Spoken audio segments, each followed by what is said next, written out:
The Grand Chamber of the Galactic Council fell silent. 50 alien representatives from across the known universe sat frozen in their seats. The room was large and round, with seats arranged in rising circles. At the center stood a holographic display showing a small blue planet. Grand Arbiter Tool, an old alien with pale blue skin and 3 eyes, leaned forward. His long fingers tapped nervously on the control panel before him. "This report can't be correct," he said. His voice was deep and echoed through the chamber. "Check it again." A smaller alien at a nearby console nodded quickly.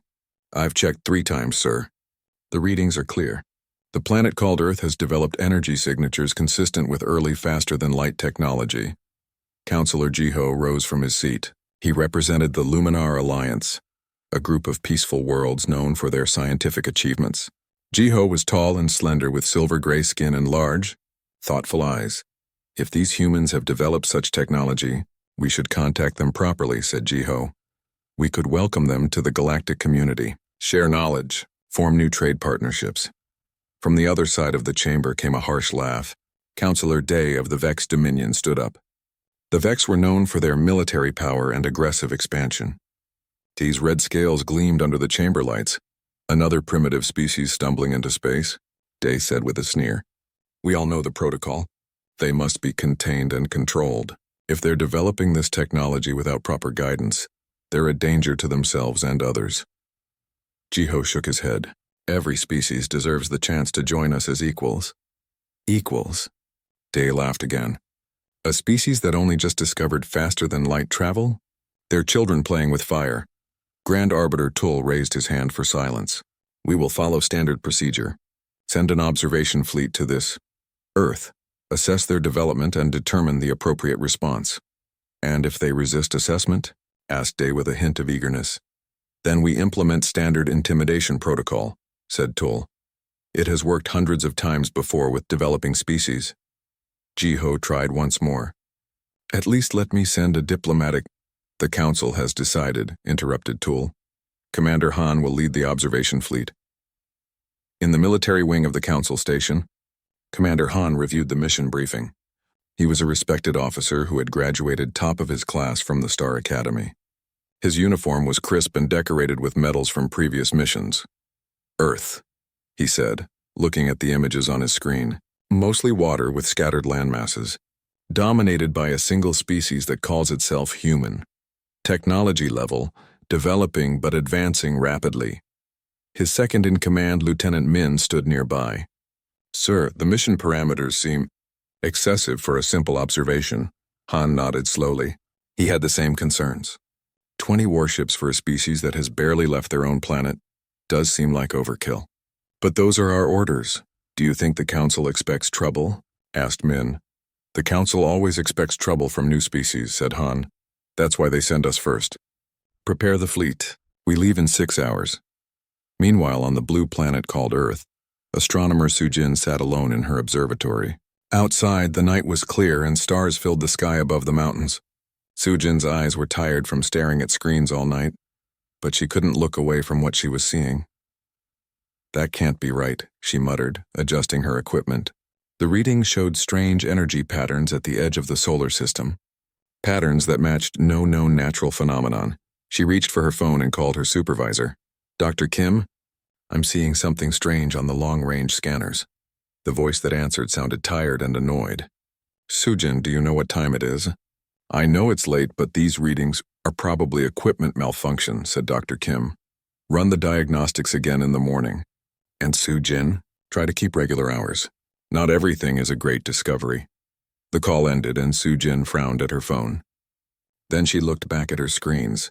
The strange energy patterns were still there, moving in ways that suggested intelligence and purpose. "This is not a malfunction," she said to the empty room. She began to record all the data, making copies on separate drives. If no one would believe her now, she would make sure she had proof for later. 3 days later, Commander Han stood on the bridge of his flagship as it approached the edge of Earth's solar system. "All ships report ready." "Commander," said Lieutenant Min. "Engage cloaking systems," ordered Han. "We will observe from orbit. Their technology should not be able to detect us." The fleet moved silently through the solar system. Passing the gas giants and the asteroid belt, soon the blue planet filled their view screens. Beautiful, murmured Minhan, nodded in agreement. Begin standard scans. I want to know everything about their defenses, communication systems, and technology level. As the scans began, an officer called out from a monitoring station. Commander, I'm detecting unusual activity on the planet's surface. What kind of activity? Asked Han, moving to look at the officer's screen. Their detection systems are active, more active than they should be for their technology level, and they seem to be searching. Han frowned. Searching for what? The officer looked up with worry in his eyes. For us, sir. I think they know we're here. In her observatory, Su-Jin watched as her equipment detected the same energy signatures, now much closer. They were in orbit around Earth. She had been monitoring them for days, and now they were here. This time, when she called Dr. Kim, her voice was steady and certain. They're here, she said simply. There was a long pause before Dr. Kim responded. Stay where you are. A team is coming to get you. Within an hour, Su-Jin found herself being escorted by military personnel to a large underground facility she never knew existed. They moved through long corridors and security checkpoints until they reached a large room filled with advanced technology. A man in a general's uniform approached her. Dr. Su-Jin, he said. I'm General Jun. We've been monitoring your observations with great interest. Su-Jin looked around in confusion. What is this place? This, said General Jun, is where we've been preparing for first contact. He gestured to the screens around them, which showed the same energy signatures Su-Jin had been tracking. Thanks to your persistence, we had advance warning. Warning? Su-Jin asked. Warning for what? General Jun's expression grew serious. For the visitors who think we can't see them. For the ships now in orbit around our planet. Aliens? Su-Jin whispered, her scientific mind racing with possibilities. Real aliens? Very real, said Jun. And based on their formation and energy signatures, they didn't come here to make friends. On the flagship orbiting Earth, Commander Han received the initial reports with growing concern. Their communications are surprisingly advanced, said an analyst, and their detection technology is far beyond what our intelligence suggested. Could our intelligence be wrong? Asked Han. Sir, interrupted Lieutenant Min, we're detecting unusual movements on the surface. Their military forces appear to be coordinating. Han stood up straighter. This was not how first contact usually went. Primitive species typically showed confusion, panic, or religious awe when they detected council ships. They did not coordinate. Proceed with intimidation protocol, Han ordered.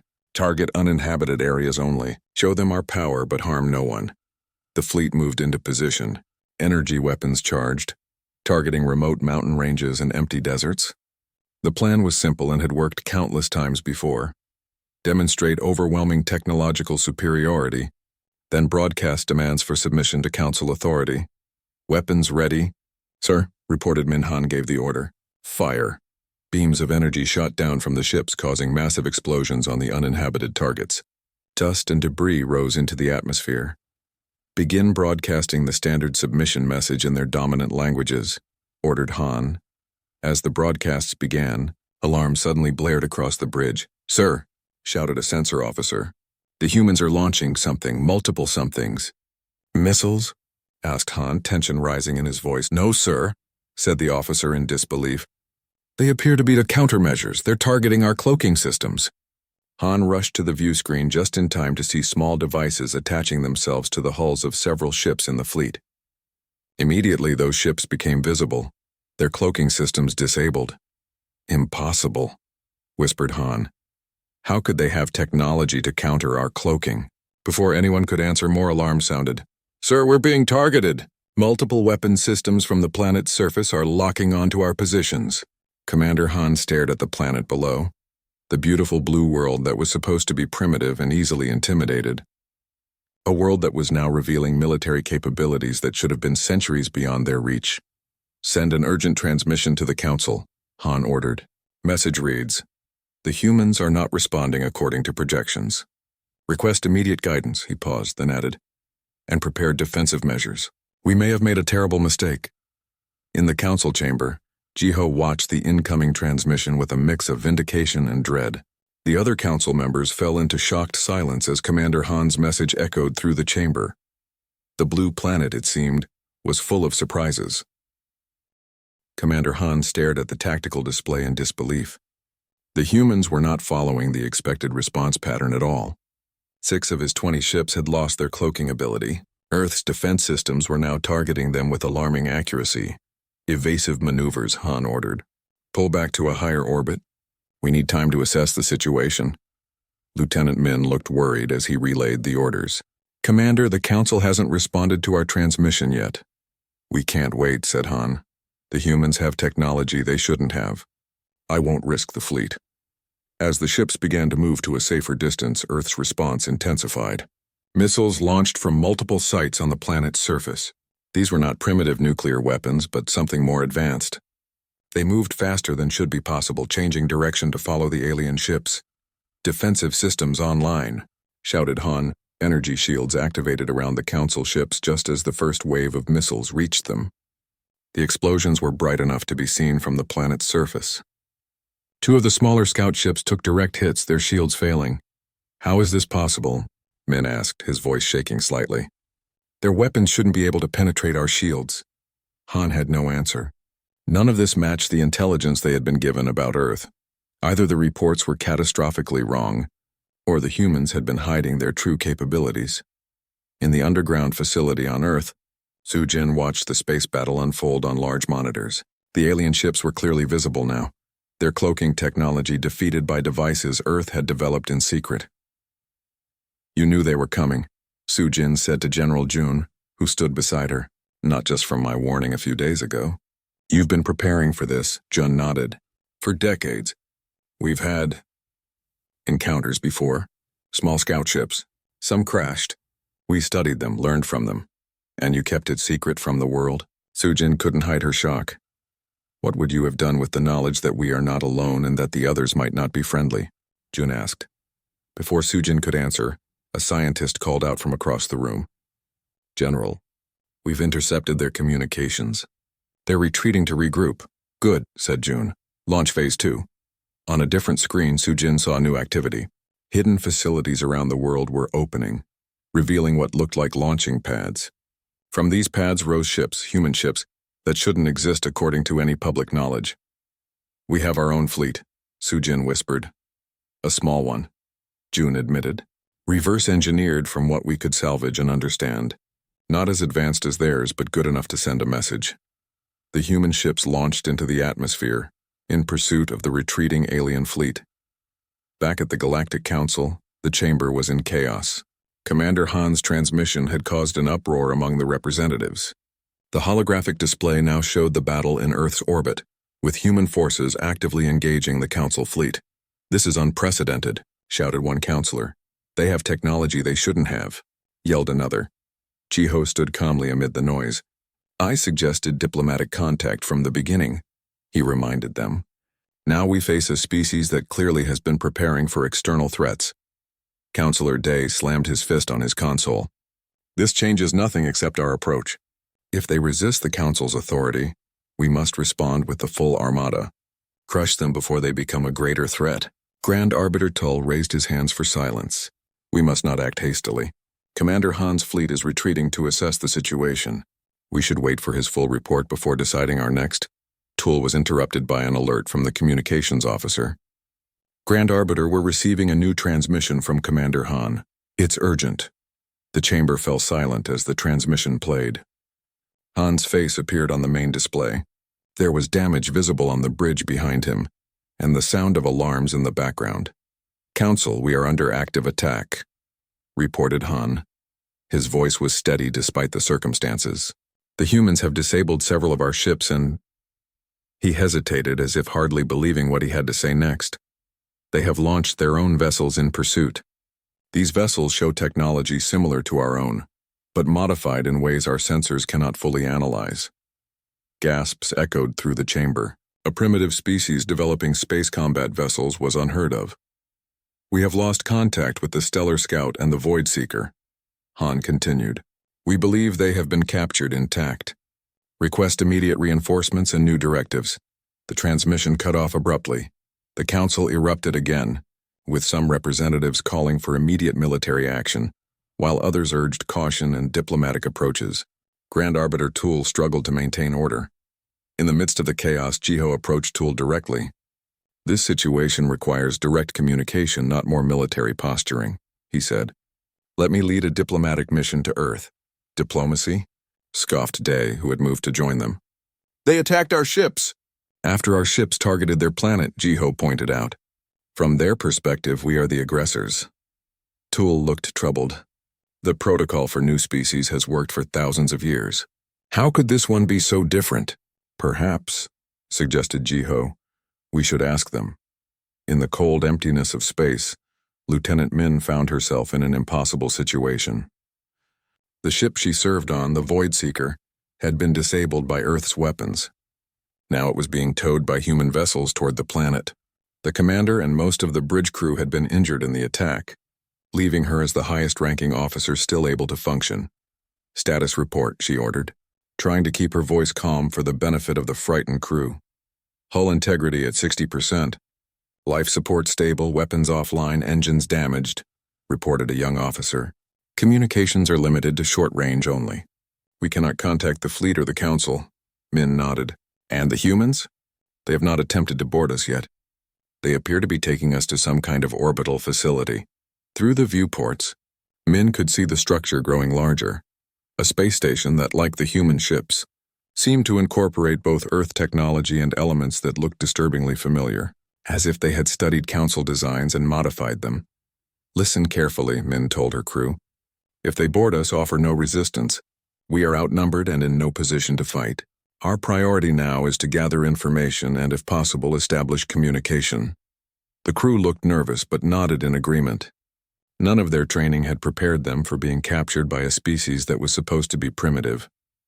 As the ship was brought into a docking bay, Min prepared herself for first direct contact with the humans. She had studied their appearance from the mission briefings but had never expected to meet them face to face like this. The airlock doors opened. Min and her crew found themselves facing a group of humans in what appeared to be environmental suits, holding weapons that, again, seemed to incorporate some council technology. One human stepped forward and removed their helmet. It was a female with short black hair and determined eyes. She spoke, and to Min's surprise, the words were translated by a device the human carried. "I am Dr. Su Jin of Earth," she said. "Your ship is now under our control. Your wounded will receive medical attention. You will not be harmed if you cooperate." Min stepped forward. "I am Lieutenant Min of the Galactic Council Observation Fleet. We came in peace to observe your civilization." Sujin's expression hardened. "You came with 20 warships and fired weapons at our planet. That is not peace." "It was standard protocol for first contact," Min tried to explain. "A demonstration of power?" Sujin interrupted. "An attempt to frighten us into submission?" "We've been watching the stars for a long time, Lieutenant. We've recovered your scout ships before. We've learned your technology, your languages, and your intentions." Min felt a chill. "Scout ships?" "The Council has sent no scout ships to Earth." Sujin looked surprised for a moment, then thoughtful. "Interesting. Perhaps not all members of your council share the same information." She gestured to her armed companions. "Come with us. There are people who will want to talk with you." As Min and her crew were escorted from their ship, she couldn't help noticing how efficiently the humans worked, how familiar they seemed with alien technology. It was as if they had been preparing for this moment for years. They were taken to a large room with windows overlooking Earth. The view was breathtaking. The blue planet hanging in space, clouds swirling over oceans and continents. In the room were several humans in what appeared to be military uniforms, along with scientists studying data on screens. An older human male approached them. He wore a uniform with more decorations than the others. "I am General Jun of Earth United Defense," he said. "You are the first aliens we have had the opportunity to speak with directly. Until now, we've only had your crashed vessels and the bodies of your dead to learn from." Min tried to process this information. Crashed vessels, bodies? The Council has no record of such missions to Earth. Jun and Sujin exchanged glances. "Then it seems," said Jun, "that we have much to discuss. Not all visitors from space have been as official as your fleet, Lieutenant Min. Some have come alone in secret. We've been dealing with them for over 70 years. Min felt as if the ground had shifted beneath her feet. Lieutenant Min sat in a comfortable room that the humans called a conference room. Across from her was Dr. Su-jin and General Jun. On the table between them sat a device that recorded their conversation. Min had been surprised by how well she was being treated. She had expected to be a prisoner, but the humans treated her more like a guest. "Let me understand this correctly," Min said. "You're saying that for over 70 years alien ships have been visiting Earth? Ships that were not sent by the Galactic Council?" General Jun nodded. "The first recorded crash was in a place called Roswell in 1947. Since then, we've had dozens of incidents. Some were crashes. Some were deliberate landings. Some were abductions of our people." "Abductions?" Min couldn't hide her shock. "That is strictly forbidden by council law." Su-jin pushed a tablet across the table. On it were images that made Min's stomach turn. Humans in various states of dissection, medical experiments, tissue samples. "These visitors didn't seem concerned with council law," Su-jin said quietly. Min looked away from the images. "These ships, do you know which species they belong to?" Jun and Su-jin exchanged glances. "We've identified 3 distinct groups," said Jun. "One matches your biology, Lieutenant. Another appears to be from what you call the Vex Dominion. The third we haven't identified yet." Min felt sick. If what the humans said was true, then individual council species had been conducting illegal operations on Earth for decades. That would explain so much about the humans' unexpected level of technological advancement. They had been reverse engineering alien technology. "I need to report this to the council," Min said firmly. "You will," said Jun. "In person. We're preparing a diplomatic mission to your council station. You'll accompany us as a guide." Min's eyes widened. "You're going to the council? In what ship?" Su-jin smiled slightly. "In yours. We've repaired it with some improvements of our own." Meanwhile, in deep space, Commander Han's remaining ships limped toward the council station. 7 of his 20 ships had been lost, captured or destroyed by the humans. The rest were damaged to varying degrees. Han stood on the bridge of his flagship looking out at the stars. His career was over, he knew that much. No commander had ever lost ships to a newly discovered species before. The protocol had always worked. "Always until Earth, sir," called an officer. "We're receiving a transmission from the council. They're demanding an immediate report." Han took a deep breath. "Put it through to my private quarters. I'll speak to them alone." In his room, Han faced the holographic image of Grand Arbiter Tull. The 3-eyed alien looked deeply troubled. "Commander Han." "Explain what happened," Tull demanded without preamble. "The humans were prepared for us," Han said simply. "They had technology they shouldn't have had. They could detect our ships through our cloaking. They had weapons that could penetrate our shields. And they had their own space vessels." "Impossible," said Tull. "Our intelligence on Earth showed no such capabilities." "Our intelligence was wrong," Han replied. "The humans claim they have been dealing with unauthorized alien contact for decades. They've been reverse engineering crashed ships and preparing for official first contact." Tull's expression changed to one of alarm. "Unauthorized contact by whom?" "They mentioned the Vex Dominion, among others, and my own species." Tull was silent for a long moment. "These are serious accusations, Commander. Without proof." "The humans say they have proof," interrupted Han. "And they're bringing it to the council. They've captured one of our ships and are using it to send a diplomatic mission directly to the council station." "They're what?" Tull's voice rose in pitch. "A primitive species cannot simply appear at the council uninvited. It's unprecedented." "With all due respect, Grand Arbiter," said Han, "everything about the humans is unprecedented. I suggest the council prepare to receive them. Based on what I've seen, they will not be turned away easily." Back on Earth, preparations for the diplomatic mission were nearly complete. The captured council ship, now renamed Earth's Hope, had been repaired and modified. Lieutenant Min had been astonished at how quickly the humans had understood and improved the alien technology. A team of 30 humans had been selected for the mission. They included scientists, military personnel, and diplomats. The leader of the diplomatic team was a woman named Yuna, who had a reputation for being both brilliant and formidable. Min watched as Yuna inspected the ship. The human diplomat wore a simple but elegant uniform that had been designed specifically for this historic mission. Unlike the others who were clearly excited or nervous, Yuna seemed perfectly calm. "Your ship is impressive," Min said, approaching Yuna. Yuna turned to her with a measured smile. It's your ship, Lieutenant. We're just borrowing it. The modifications you've made, they're quite advanced. We've had practice, said Yuna. More than you know. Sujin joined them, now wearing a uniform that identified her as the mission's chief scientist. The engines are ready, she reported. We can leave whenever Ambassador Yuna gives the order. Min felt a strange mix of emotions. She was essentially a hostage, being taken back to the Council by a species that had humiliated and defeated a Council fleet. Yet the humans treated her with respect. They asked for her input on Council protocols and customs. They seemed genuinely interested in peaceful relations despite having been fired upon.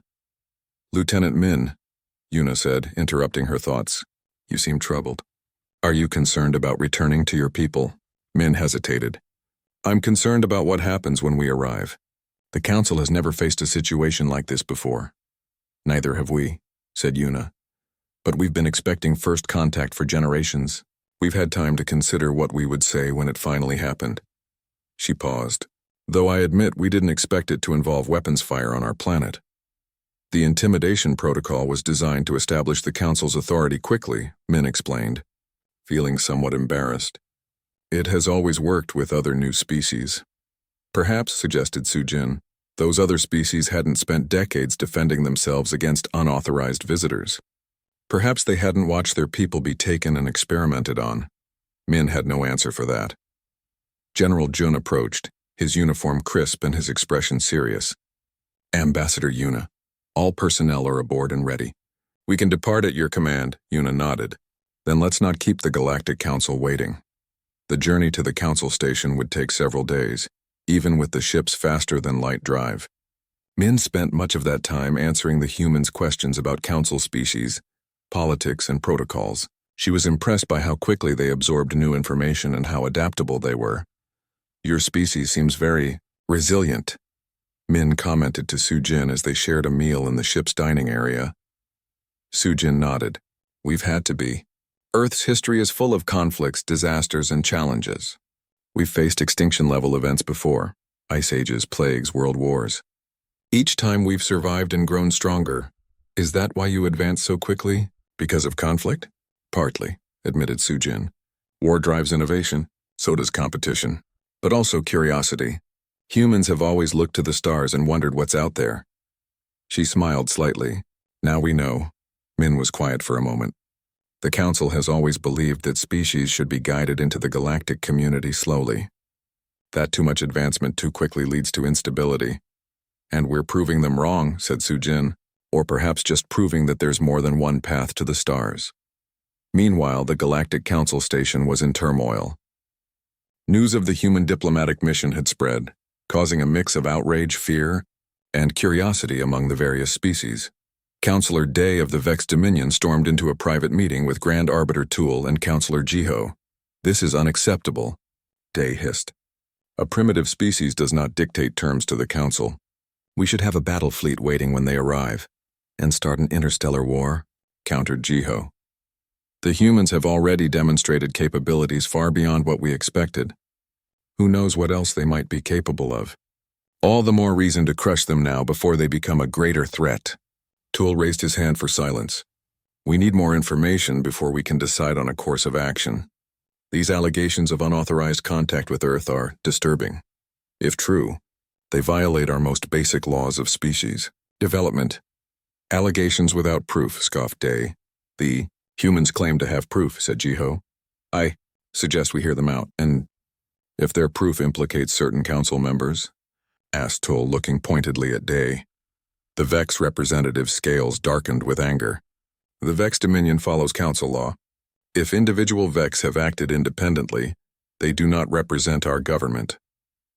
A convenient position, noted Jiho. Enough, said Toll. The human ship will arrive in 2 days. We will receive their delegation with appropriate security measures. They will present their case to the full council. Until then, no action will be taken. Day left the meeting in obvious anger. Once alone, Tool turned to Jiho. Do you believe these claims of unauthorized contact? He asked. Jiho nodded slowly.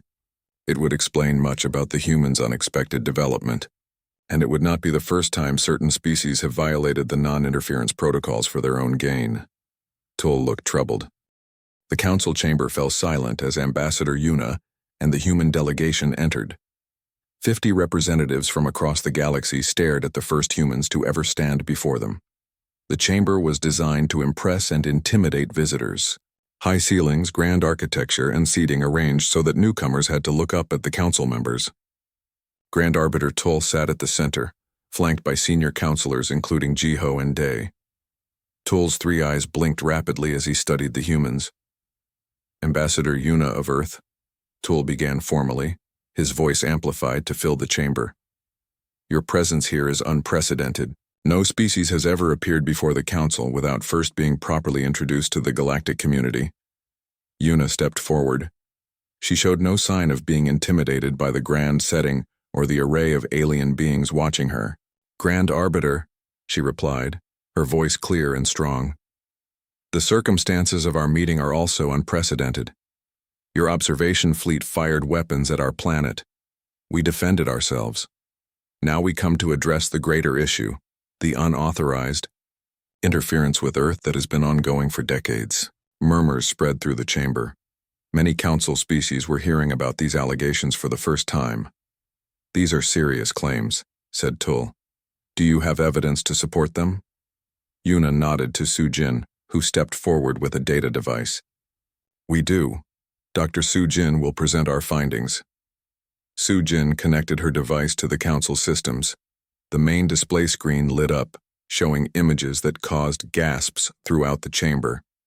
Crashed alien ships on Earth, autopsies of alien bodies, records of abductions and experiments on humans.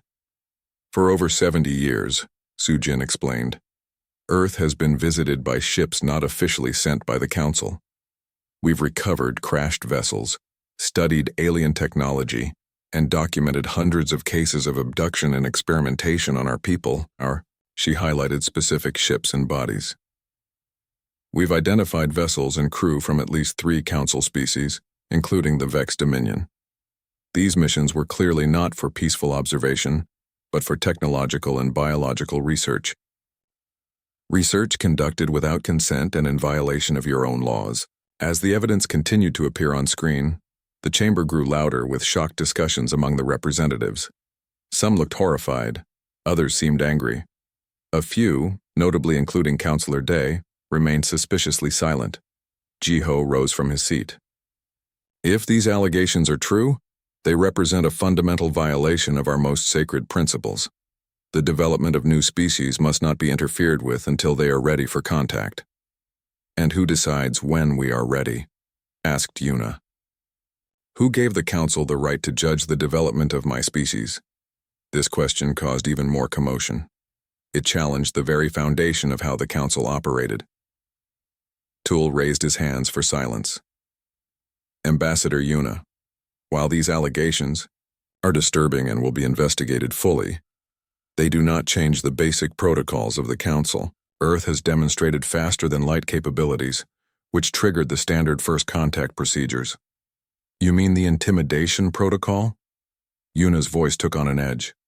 Firing weapons at our planet to show your superiority? Is that how you welcome new species to the galaxy? It has proven effective in establishing Council authority, Tull replied, though he sounded less certain than before. Yuna stepped forward, her eyes sweeping the chamber. You invaded Earth. This was your first mistake. Your second would be underestimating us again. The chamber erupted in outrage at her boldness. Tull had to call repeatedly for order. Counselor Day finally spoke, his voice filled with contempt. This primitive species comes here and threatens the Council. This is unacceptable. They should be contained immediately before they become a greater threat to galactic stability. Several other counselors voiced agreement, but Jiho moved to stand beside Yuna, a symbolic gesture that shocked many. Perhaps, said Jiho, instead of reacting with fear, we should consider what the humans have accomplished. Despite unauthorized interference, despite being misled and mistreated, they have developed remarkable technology and a space fleet in a fraction of the time it took other species. They did not respond to our intimidation with submission, but with courage and ingenuity. These are qualities the Council should value, not fear. The debate continued, growing more heated. Some counselors called for diplomatic relations with Earth. Others demanded military action to contain the human threat. Tool struggled to maintain control of the session. During a brief recess, Lieutenant Min approached Commander Han, who had been watching the proceedings from a side chamber. Han looked tired and defeated. "It's going badly," said Min. Han nodded. "The Council fears what it doesn't understand, and the humans are unlike anything we've encountered before." "What will happen?" "I don't know," admitted Han. "But I've seen what the humans are capable of. If the Council votes for military action, it will not end well for either side."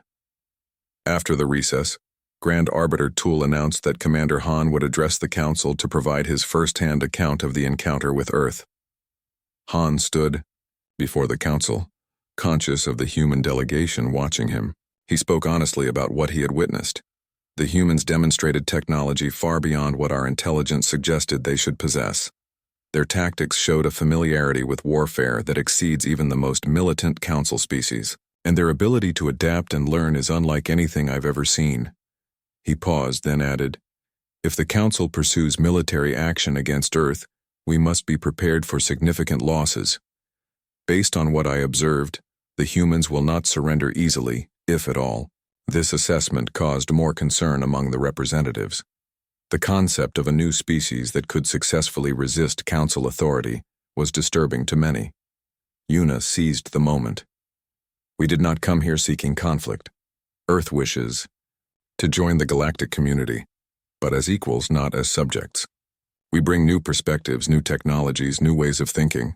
We could be valuable allies." "Allies?" scoffed Day. "You attacked Council ships after they fired weapons at our planet," countered General Jun, speaking for the first time. "From our perspective, you were the aggressors." The debate continued for hours. The Council was clearly divided on how to respond to the situation. During this time, Sujin noticed something concerning on her data device. "Ambassador," she whispered to Yuna. "I'm detecting unusual communications traffic. Several ships are departing the station without clearance." Yuna frowned. "Which species?" "Vex Dominion vessels primarily." Yuna relayed this information to Jiho, who immediately raised the alarm with Tool. Security officers confirmed that Counselor Day had quietly left the chamber some time ago, and several Vex ships had indeed departed without authorization. "They're mobilizing their fleet," said Han grimly. "Day is going to take matters into his own hands." Tool looked deeply troubled. "This is a violation of Council authority. No member species may take military action without a formal vote." "Yet it appears to be happening," said Yuna, "and based on the evidence we've presented, it would not be the first time the Vex Dominion has acted against Council rules." Urgent communications began flooding in. Vex forces were mobilizing across the sector. Their destination was clear: Earth. "We must return to our planet immediately," said General Junjiho, turned to Tool. "The Council must act. If the Vex attack Earth without authorization, it threatens the very foundation of galactic governance." Tool hesitated, caught between centuries of tradition and an unprecedented crisis. Finally, he made a decision. "The Council will send a peacekeeping fleet to prevent unauthorized military action against Earth, until a formal vote can be taken. On Earth's status, no hostile action against their planet will be permitted." It was a compromise that satisfied few but gave the humans time.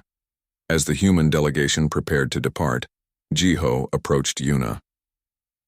"Ambassador, I would like to accompany you back to Earth as a Council observer.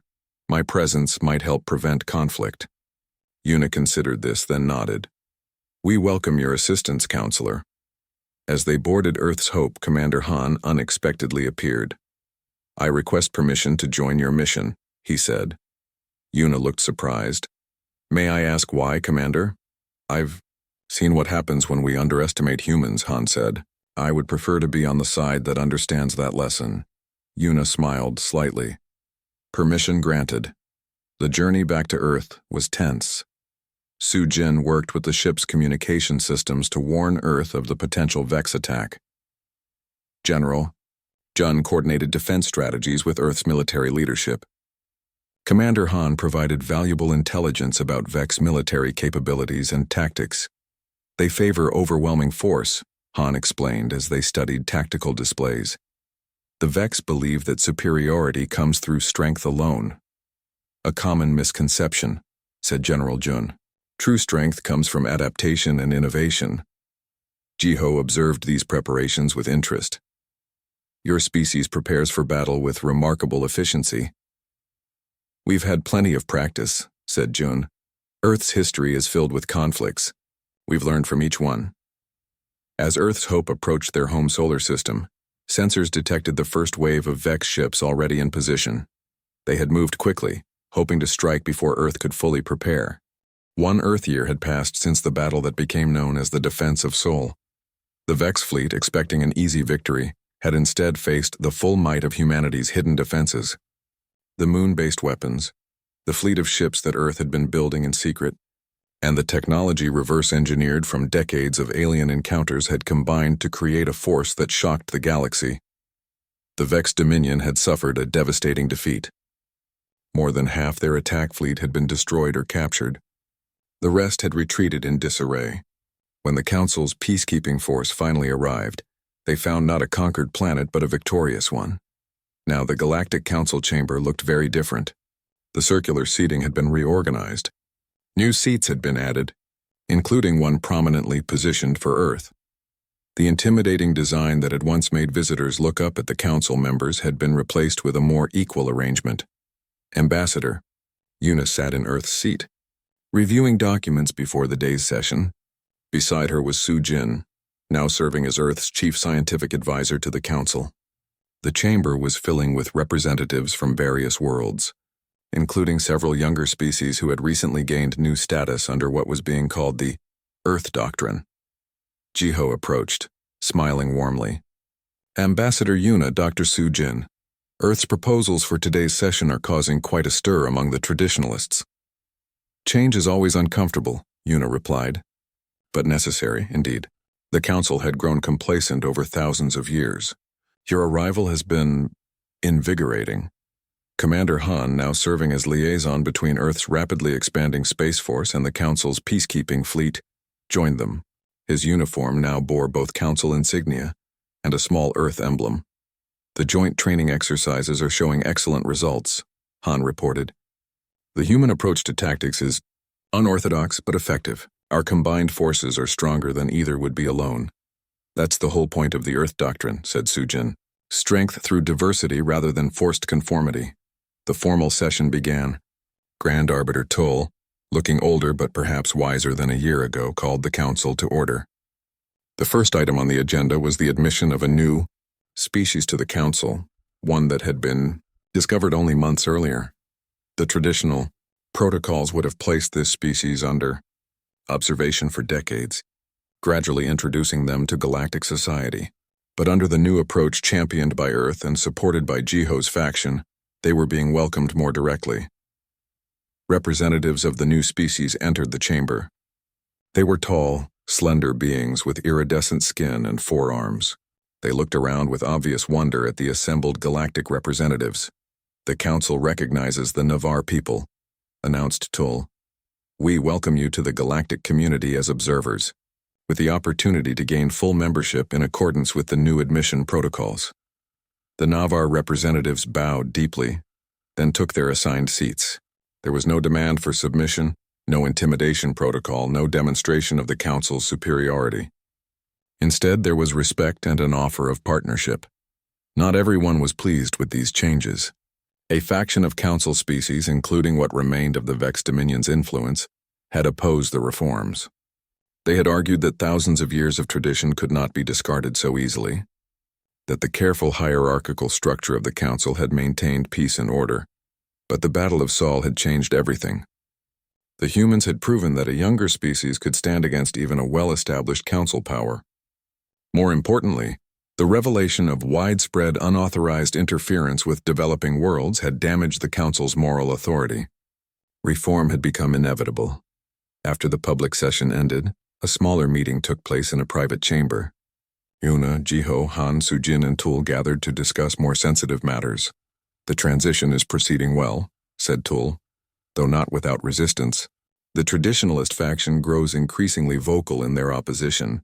Change never comes easily, said Jiho, especially to institutions as old as the Council. What concerns me more, said Han, are the reports from our intelligence services. Several species have begun independent exploration beyond Council space, ignoring the old restrictions. Is that necessarily bad? Asked Sujin. Exploration drives innovation. It could also lead to conflict, Han pointed out. The Council's strict protocols on expansion prevented resource wars and territorial disputes for thousands of years. Yuna listened to these concerns thoughtfully. Earth's influence on the Council had grown rapidly, in part due to their military capabilities, but more importantly because of the new perspective they brought. Humans had not been shaped by the cautious, tradition-bound thinking that dominated Council species. Their history of rapid adaptation, conflict, and innovation offered a different path forward. We never argued for abandoning all protocols, Yuna said finally, only for making them more flexible, more respectful of the unique development paths of different species. The old system was built on fear of what might happen if younger species advanced too quickly. We've shown that such fear is misplaced, have we? Asked Tul quietly. Your species is exceptional, Ambassador Yuna.